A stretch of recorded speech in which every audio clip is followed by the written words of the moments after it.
Welcome to the DST podcast season 2, where we discuss issues that are relevant in our Indian context from both a theological and practical perspective. Welcome to this podcast episode from Delhi School of Theology. I'm glad you're joining us. Today's topic is about leadership, and we have somebody who's probably known to you already. He has taught us in Delhi School of Theology for the leadership core class. It is none other than Samir. Samir is a pastor in New Delhi, and he pastors the Dwar Church. And he's also a corporate trainer. He's written a book. Welcome, Samir, to this podcast. Thank you, Ranjit. Real joy to be with you on this platform. It's been a joy teaching in the leadership core over the last couple of years. So really good to be with you. Yeah. And one of the feedback we've always got is people really enjoy your class on the leadership core. The other class they really enjoy is my class. I'm just joking. Sure. So tell us about your family. Tell us where you are in the season of life, your children. Give us a little background about yourself. Right. So I grew up as an engineer. I was a Mumbaiker for most of my life. Moved to Delhi in 2010.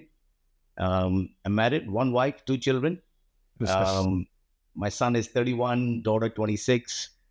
Both have left home working in Bangalore. So it's been 5 years an empty nest. So the season of life is different, for sure. Some of you guys still have your kids with you. So that's different. Enjoy as much as you can because the time will come when they won't be with you. But it's a fascinating season just in terms of continuing to serve God and continuing to do what God's called us to do in Delhi at the moment. Perfect. And how long have you been in Delhi? I know you came to Delhi to plant a church. How long you've been in Delhi now? Well, it's 15 years now.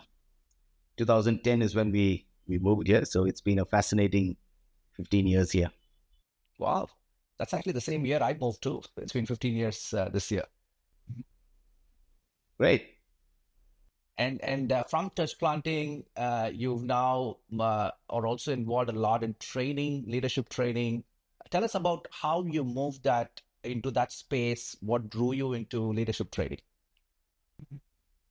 So, when I began to serve God, started a church, began to equip people in Mumbai, one of the things that I found is people were responding. One of the marks of a leader is people start following. And then you begin to realize that what you're doing is making a difference. And so that really inspired me to look at leadership as an important ingredient for service for God and whatever you're involved in. And I got involved in leadership training in the corporate space. And the sort of the kingdom of God that is in us in terms of our walk with Jesus. And he's the perfect leader to follow as an example.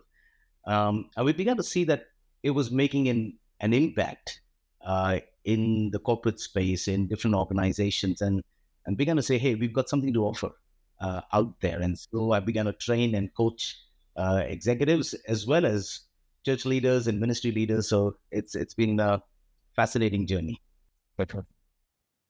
So in your experience, Samir, I know you've done church leadership, you've done corporate leadership, you are now training people. You definitely have a vast experience in this space.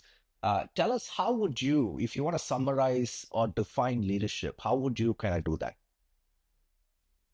Very good question. I think different people have different understanding of leadership. A lot of leadership people talk about is positional. Hey, you're a leader. What's your title? What's your position? Or getting stuff done, you're a leader. But the more and more I have journeyed, I began to realize that leadership is about relational influence. It's about influencing people. We're primarily called to influence people. Not projects, not paper, but people. And that's what I began to realize. The minute you understand leadership as influencing others, you will operate in a very different way. So it's not a position, it's a function. Leadership is a function. If you are sitting in a room and 10 people there, and suddenly one of them says, hey, let's have coffee. And if all 10 of you have had coffee, that person has led. He may not be the positional leader, but he is actually functionally led.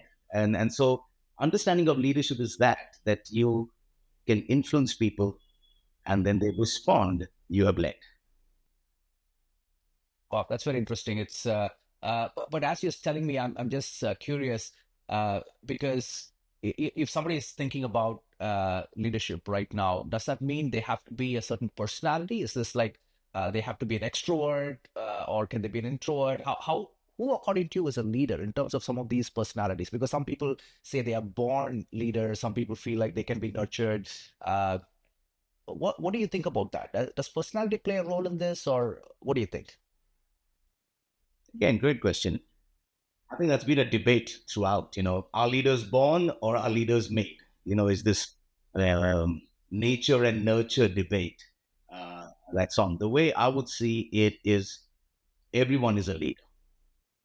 Everyone is born with inherent leadership. And I mean, when God created man, he just said, hey, you go rule the earth.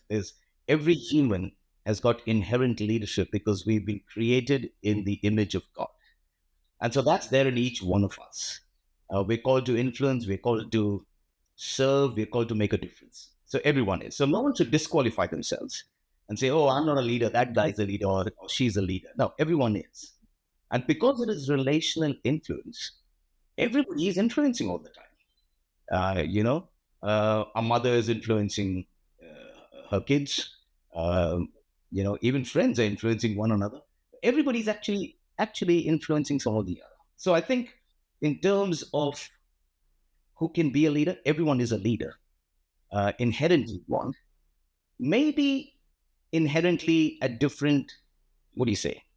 Someone may be born more, has got something more inherent in. And you look at, you just picture this. You go to a park in Delhi and you see these small kids playing. Some are 4 or 5 years old and they're playing there. And you suddenly find one of them is a real brash young brat kind of thing. We would play this game and everybody lands up playing that game. And, there's something inherent in that guy that he's born to influence, but he's brash. He's terrible in his style of leadership. I would say he needs to be honed in and he needs to be nurtured to become a leader. And similarly, all of us, I think we're all leaders. We are born leaders, but we need to be made. Leaders are born to be made, is how I see it. Born to be made. That could be a nice song. Fantastic. Good. No, I like how you're putting it because sometimes we look from the outside and we feel like certain people are leaders, but you're telling how no, we are all leaders in some capacity. We all have spaces where we are leading.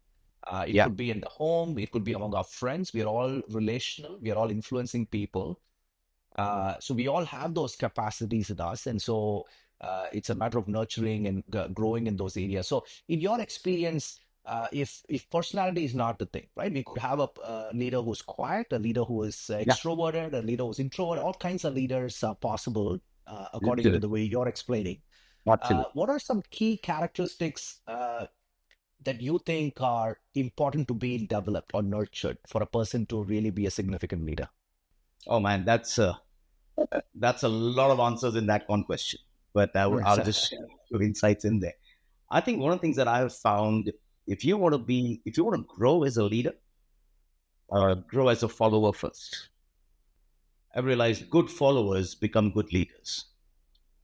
Um, because when you follow someone, you recognize things that are challenging. It's not very easy to follow. Often people find it difficult. Oh, I wish I had this kind of a leader, then I'll follow. Or this one is a bit challenging. Oh, I wish I had a better boss. Or I wish this was, you know, it's the nurturing of being a good follower. You grow to become a good leader. Mhm. I know people who want to be great leaders but are terrible followers. I say that's a bad start. Mhm. There's a lot of nurturing happens Mhm. when you follow. And all of us, Yes. any stage of life, we are always leading and we are always following. Uh, I'm following some people are following me. There is this movement that's happening. Everybody's leading and following. Everybody's influeing. Uh, you know, If you are a good follower, by your good following, also you set examples to others, and you nurture your leadership. So that's one aspect I would say, in terms of if you want to develop your leadership. If that's the question, how do you actually grow your leadership? The other thing I would say is if you want to grow your leadership, you need to practice your leadership. I mean, and that's another aspect of mine. People go for leadership workshop. They get a lot of gyan, a lot of knowledge, and the reality is 95% of that workshop is forgotten the next day. It's You know, just, you've got these tools, and you've learned a lot of ways, technicalities of leadership. Communication skill and vision casting, and all these great terminologies. And the reality is that unless you practice, you won't. It's like you can know all the chords, but if you're not going to practice your guitar, you're not going to be a good guitarist. You know how to run, but unless you're running every day and really practicing, you can't become a great runner. I would say the same thing for leadership. Is if you want to be a good leader, you need to learn how to practice leadership. And there are huge areas to look at in terms of practicing. So that's what I would say. Two things I would say on that. So be a great follower, and then decide to practice leadership, and you will grow in leadership. fantastic. Love it. I want to ask you a kind of personal question based on what you just shared. I'm sure in your life you've recognized some leadership qualities that you had growing up, and maybe there are areas where you had to grow. Can you kind of practically situate this in your life and see, okay, how were you able to recognize some of those qualities, and what are some areas you had to develop, and what were some circumstances that led to helping you grow in those qualities?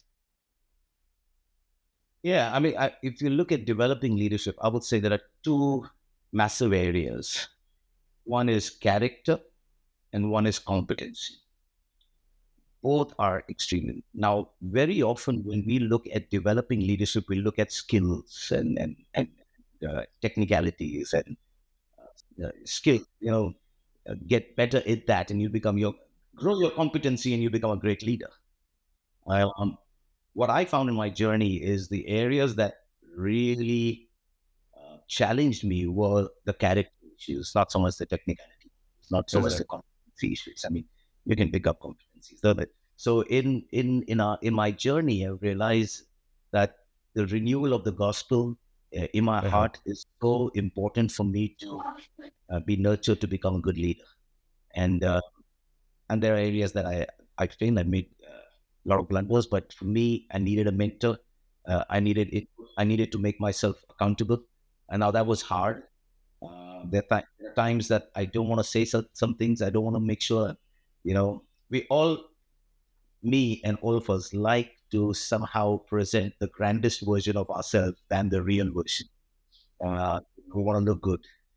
And those are the areas that challenge me. And one of the things that me and my wife decided, even in our own marriage, in terms of being nurtured, is areas that we don't want to talk about is what we will definitely talk about.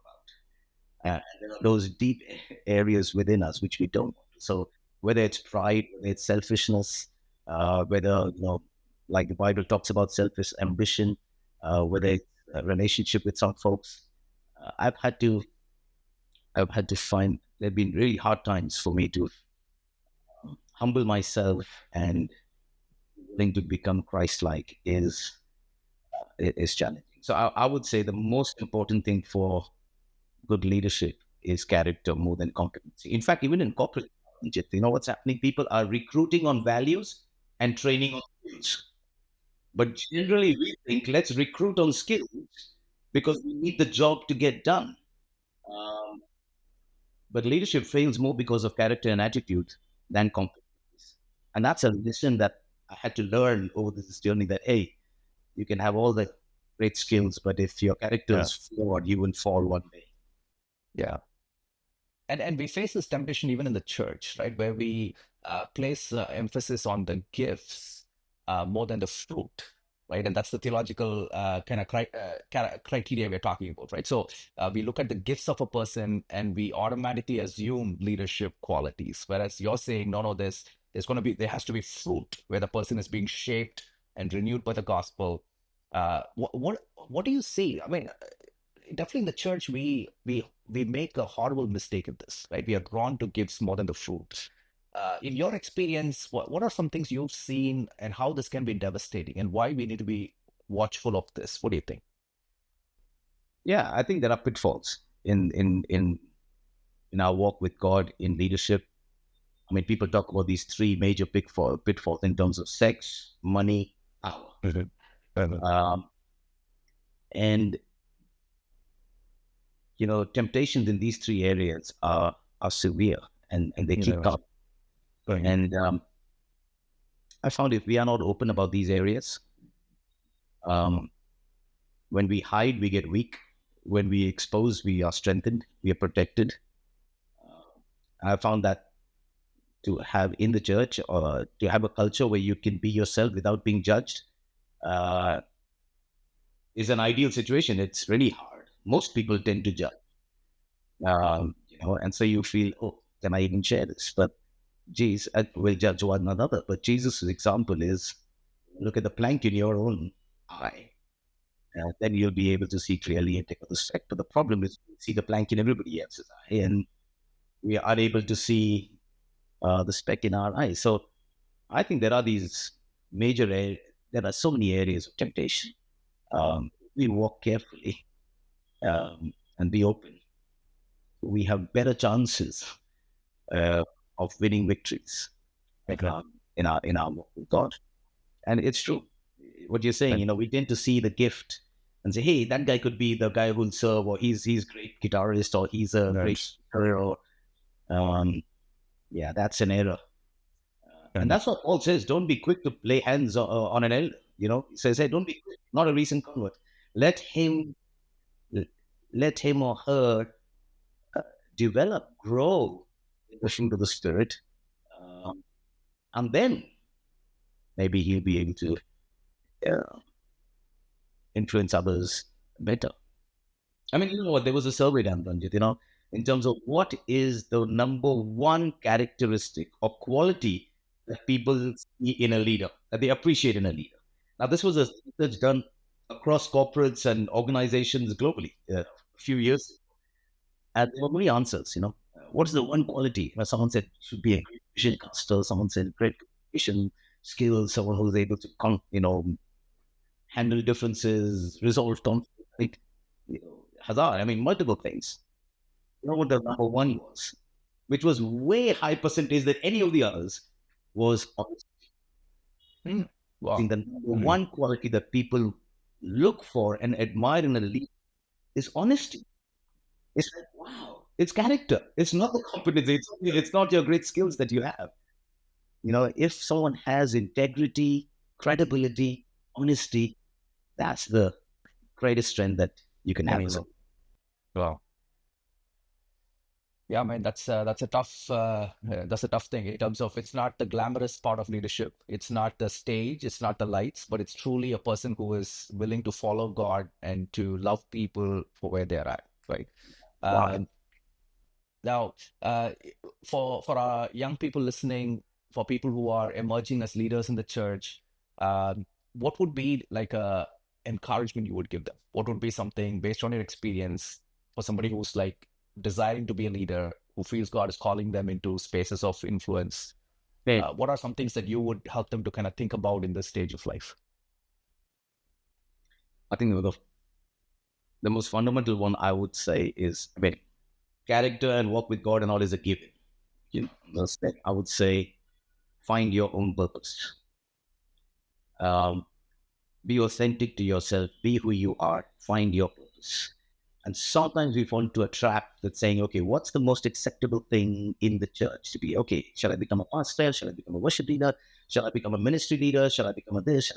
And you tend to have this pressure sometimes to become someone else or become like someone else and say, this is what I can be. And I would say, journey to find your purpose. And whatever it is, whichever vocation, whether it's business, whether it's any field of work, or whether it's ministry, whichever area of life God may be calling you to, just be who you are and be faithful to your purpose. The most fulfilled leader is one who is doing that or being that who God has made him to be. The most disappointing thing for a leader is even if he achieves great things, is a lack of fulfillment because he's doing something who he is not. So at the young age, I would say, seek your own purpose. Figure out God, explore and say, hey, could it be this? Could it be that? Talk to someone, figure it out. It may take a long time, but it's better to find your purpose and fulfill that rather than get caught up into the rat race of this world. Yeah. And sometimes that takes a little time to kind of find that purpose, a little patience with God, walking with Him, discerning His will for our lives, maybe even a little bit of suffering and disappointment through that way. And all A of that, lot I of think, shapes us. Yeah. Yeah. All of yeah, that shapes us to be who God calls us to be. absolutely. There's a book, I think, Making of a Leader. I can't remember who wrote that. I think McDonald or someone, and he talked about stages of our lives, and it almost says like in the first 40 years or 45 years of your life, you're just being trained. You've not yet started leadership. He's kind of saying, hey, he's just, It's- and then he says, okay, when you enter your 50s and your 60s, then you're kind of, you're actually making a difference. Yeah. Yeah. Our whole journey Yeah. is like a learning and evolving Yeah. our own leadership and influence. So, Yeah. We're just starting a series in our church from the book of Exodus. And I mean, Moses is a classic example. And for the first 40 years, God is actually shaping him through all kinds of experiences. I mean, of course, he's experienced, he's learned things, but I think God is shaping his character more than anything else, and it to actually put him in a season of serving. So, uh, fantastic, Samir. when you mentioned about Moses, I mean, it's insane that he went through what he went through, and then it was the end of his life. God says you can't enter. You just have a look of the promise, Wow. and Yeah. you say, "Oh, God!" And then it began to say, "Hey, the whole journey was not about Moses. Yeah. It was about the fulfillment of God's plan and purpose and promise." I think that's a massive learning. Sometimes leaders get into this thing of, "Hey, I'm the great leader." It's not about us. Leadership is not about. It's a function to serve the others, and it's a function to fulfill whatever God's called us to do. So when you get to know your purpose and you give yourself to your purpose, you may or may not see the results that you may have desired. Right. But Right. that's not the thing. It's not about how great you've done. It's about whether you're good. Right. And Moses is a classic example. He didn't enter, Yeah. but he fulfilled the Right. purpose and the promise that God had made. That got fulfilled. Yeah. God was Yeah. faithful to His promise, Right. irrespective of whether it was Moses or not. Yeah. Good. Samir, tell us about the course. What are some things that you cover in the course? What are some things that you've seen people respond to? Just give us a glimpse into what you teach in the leadership core. Yeah, so I think Jesus is our model, and the whole course is about servant leadership. It's about what leadership is. And I've actually broken it down into 5 different C's just to have a uh, try to say, talk about the call, who you are, what you're called, who are you in Christ, what's your purpose. Then we look at character, different aspects of character. Then we look at competency and how you can actually grow in different areas of your skills and competency. We look at charisma and the importance of that in leadership. Commitment is another C. And then finally, we look at chemistry in terms of it's about people. So, how do you relate with one another? Now, each of these 5 have got loads of biblical examples and our own life stories, really, in terms of how God has um, challenged us and shaped us in each of these areas. So, that's the kind of framework that I cover the lesson in. There's been good responses, and people actually ask questions, which is really good. And sharing from life experiences and biblical examples really helps. Fantastic. Thank you, Samir. Thank you so much for joining us. Really appreciate your time and willingness to come and engage with our listeners. I would love for our listeners to check the leadership core class, and we have 12 classes that happen with the different topics in ministry, Bible and theology, and even practical aspects of ministry. So, Samir teaches one of the courses that's on leadership. So again, thank you so much, Samir. Thanks for joining us. Appreciate it. No, great. And I would also say if you want to actually learn a little bit more in terms of finding purpose and then getting tips on growing your leadership, then that's something that I put together in the book called Getting There. And it's just journeying and with a lot of reflective questions for you to grow as an influencer in your life. That's kind of just a simple tool that I've tried to put together for people who would like to grow. Fantastic. Thank you so much. Bye-bye. Bye then.